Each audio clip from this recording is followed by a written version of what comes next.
Hey guys, welcome back to another Vinny Vid Productions. This is going to be part 2 of There's a Rumor Going Around Town. In this video, I'm going to show you guys the next step on assembling my helix. I showed you guys how I was going to do it, and that's exactly how I'm doing it. I show you drilling all the holes out, drilling the support plates out. I show you a boxcar sitting in there and how much room I got going on, and basically a mock-up of the first 2 circles. So anyhow, stand by and I'll get you out to the layout and we'll start the procedure going. So be right back. Alright guys, as you can see, I've got 4 of my circles completed. And I also have one down there that when I first started doing this, I decided I was going to do halves, but I decided to do the way it is right now. Okay, I have a pop question for you guys. What automobile manufacturer uses the 4 circles as I have them situated right now? Anyhow, the next part is I'm going to bring this out to the layout, and I'm going to lay it on top of the pre-existing level. And start marking out where my holes for my rods got to go.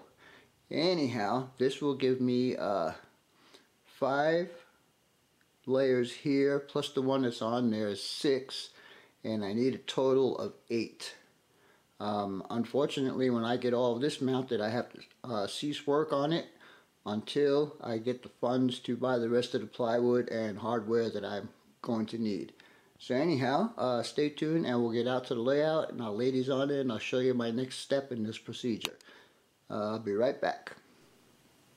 Alright guys, before we get started on me mounting the cut boards on top of here, I want to show you how I'm going to get my grade.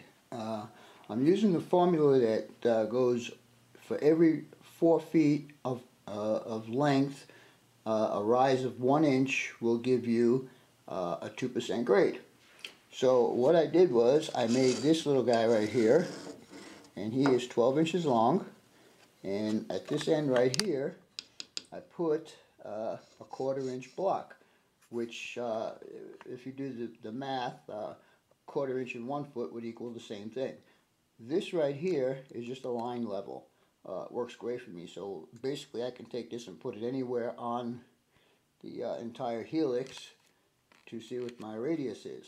Now, the next thing, I want to move this over here a bit, and I want to show you that my total rise, if you look at the bottom of the sub road bed, is about 2 1/4 inches.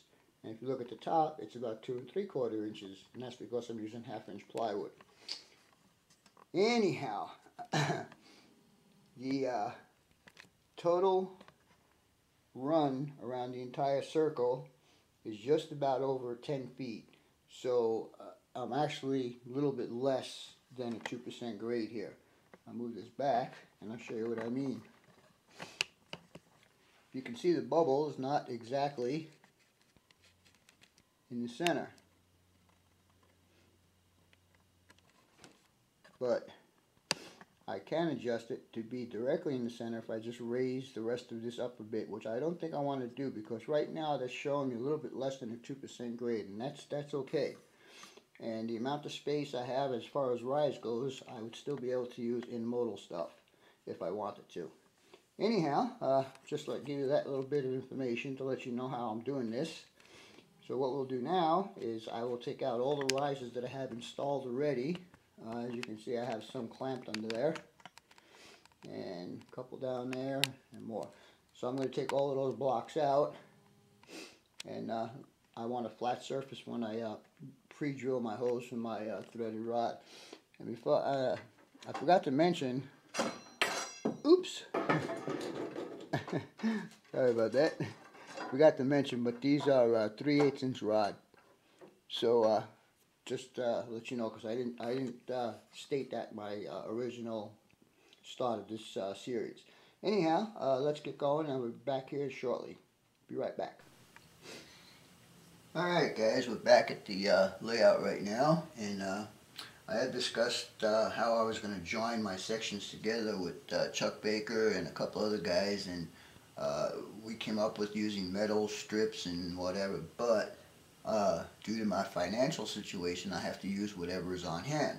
So I have this 1/4-inch hardboard, and I have marked them off at 4 3/4 inches, and I will cut these, and what they'll do is they will go here at the joints, and I will drill the holes for the threaded rod through all of these and into the circle sections.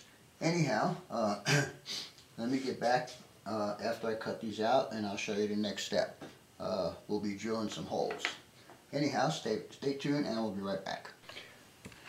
Alright guys, as you can see, I have all my sub road bed cut out and placed onto the main sub road bed, and as you can see there, I have my pile of stuff, hardboard that I just cut out, and my intention for this is to be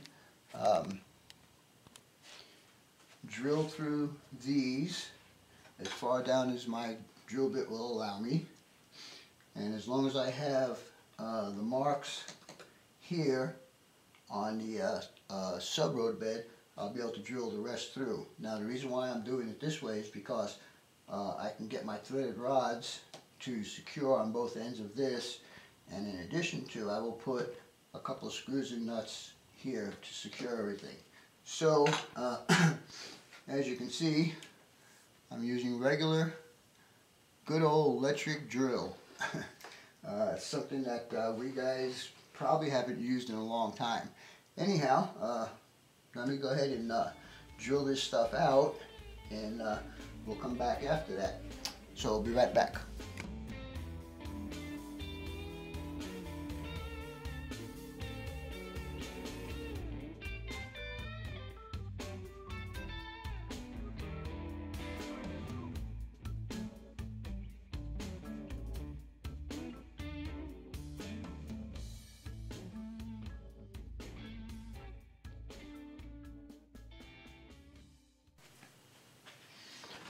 Alright guys, as you can see, I've got all my support plates drilled out, and I got them also marked here. As you can see, I know that that's going to go towards the outside, or the, I don't know how to explain it, but the part of the helix that's going to go in this direction. So all those arrows are faced that way, and hopefully all these holes will line up with the holes that I have here. And that's only remains to be seen. So what I'm going to do right now is I'm going to go ahead and drill the rest of the holes out on the sub road bed here, and then I'm going to do a mock-up and see how it's going to look. So hang out, and we'll be right back.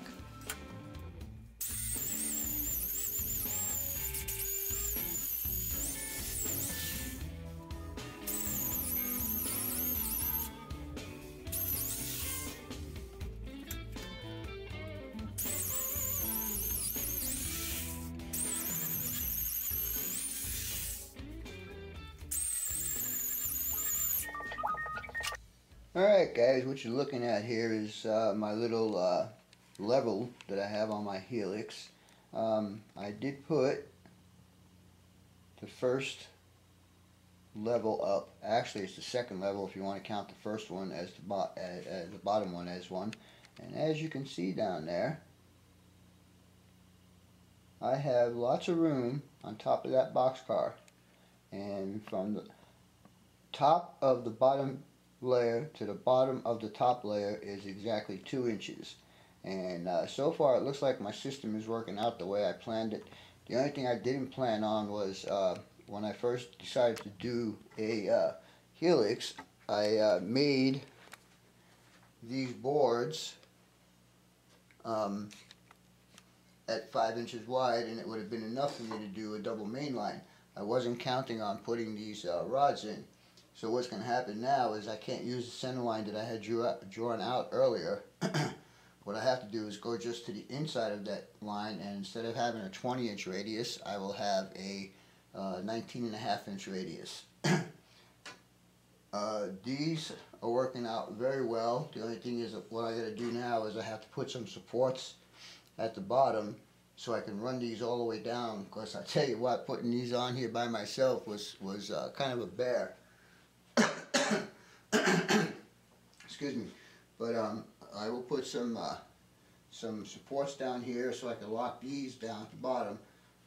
The good thing about this actually is when I put the nuts on here, I can adjust it to the top of the washer at 2 inches and then drop my sub road bed down in there, and it measures out at 2 inches.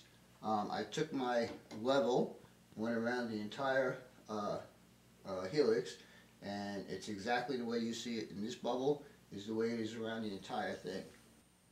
Alright guys, what you're looking at right now is the first level of the helix that's permanently attached.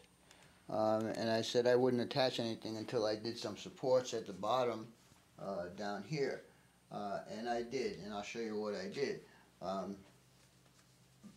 now, of course, when I bought my rods, my threaded rods, this one I picked up by accident. It's actually 1/4 inch, so I can bring that one back so I can finish this this piece right here.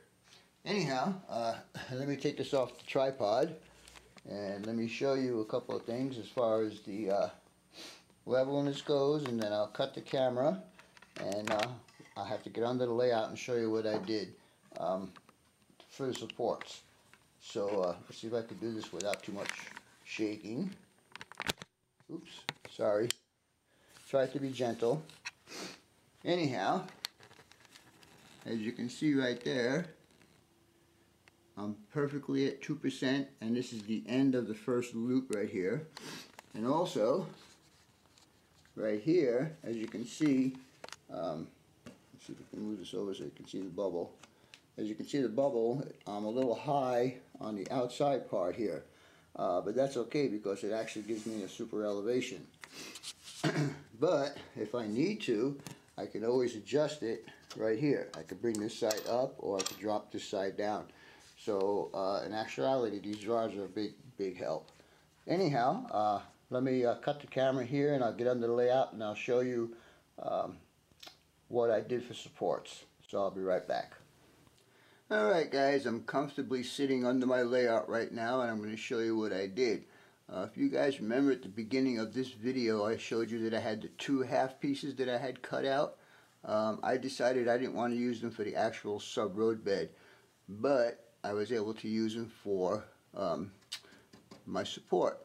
I wanted these rods to be supported to the main framework, so I took those 2 half rounds and I used them here, and now they get secured to the framework in 3 different spots. And you can see I did the same thing over there, and then on this side also. And the reason why I cut it right there is because I wanted the holes that I had already drilled out, I wanted them to line up with the holes that with all the rest of the holes that were drilled out. Anyhow, let me get back to the top of the layout and I'll be right back. Well, I hope you guys enjoyed the videos series so far about how I'm building my helix. Part 3 will be starting to put the track on the first level, and we'll give a test run with an engine and a couple of cars on there, see if it's working okay, and then I'll just continue on from there. And then after all the track is laid, then I'm going to have to build the section that goes over the layout over here. So we'll see how that goes. Anyhow, as always, your questions, comments, input, and subs are always welcome. For now, that's it, folks.